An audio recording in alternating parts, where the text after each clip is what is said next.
ଜୟ ଜଗନ୍ନାଥ ମାନେ ଆପଣଙ୍କୁ ସ୍ୱାଗତ କରୁଛି ଗୋଟେ ନୂଆ ବ୍ଲଗକୁ।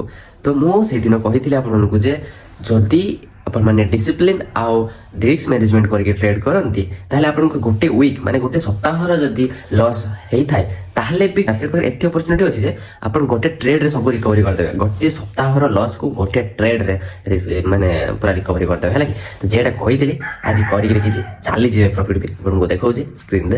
ସବୁବେଳେ ଆଉ ଗୋଟେ କଥା, ଷ୍ଟପ୍ ଲସ୍ ଯୋଉ ଲଗେଇଥିବେ ଏଲ୍ସିଏଲ୍ ଯୋଉ ଥିବ ସେଇଟାକୁ ରେସ୍ପେକ୍ଟ ଦେବା ଶିଖନ୍ତୁ। ଏଲ୍ସିଏଲ୍ ହିଟ୍ ହେଉଛି ଭାଇ ବାରମ୍ବାର ହିଟ୍ ହେଉଛି, ମୁଁ ଟିକେ ତଳକୁ ଟିକେ ଖିସକେଇ ଦେବି, ତଳକୁ କରିଦେବି, ତାହେଲେ ସେଇଟା ହିଟ୍ ହେବନି ମାର୍କେଟ। ଆଉ ଯେତିକି ତଳକୁ ସମୟ ଖସଉଥିବେ ସେମିତିରେ ଆପଣଙ୍କର ଲସ୍ ବଢ଼ି ବଢ଼ିଯିବ, ଆହୁରି କ୍ୟାପିଟାଲ ଉଡ଼ି ବି ଯିବ। ରିସ୍କ ମ୍ୟାନେଜମେଣ୍ଟ ସେଇ ପାଇଁ କହୁଛି ନିହାତି ଦରକାର। ରିସ୍କ ମ୍ୟାନେଜମେଣ୍ଟ ଯିଏ ଠିକ୍ ସେ କରେ ନାହିଁ ସେ କେବେ ପ୍ରଫିଟେବୁଲ୍ ହେଇପାରିବନି।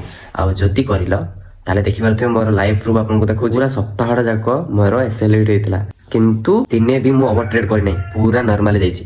ତ ଆଜି ମାର୍କେଟ ପାଖରେ ମାର୍କେଟ ଅପରଚ୍ୟୁନିଟି ଦେଖିକି ମୁଁ ଯୋଉ ଟ୍ରେଡ୍ଟା ନେଇଥିଲି ପୁରା ମୋର 7 ଦିନର ଯେତିକି ମୋର ଲସ୍ ହେଇଥିଲା ପାଖାପାଖି ପୁରା ରିକଭରି ହେଇଗଲା। ଆଉ ଯେତିକି ରିକଭରି ସେଟା ରିକଭରି ସବୁଗୁଡ଼ା ହେଇଯିବ। ମାର୍କେଟ ଚାଲିଛି ଏପର୍ଯ୍ୟନ୍ତ କ୍ଲୋଜ୍ ହେଇନି ନା।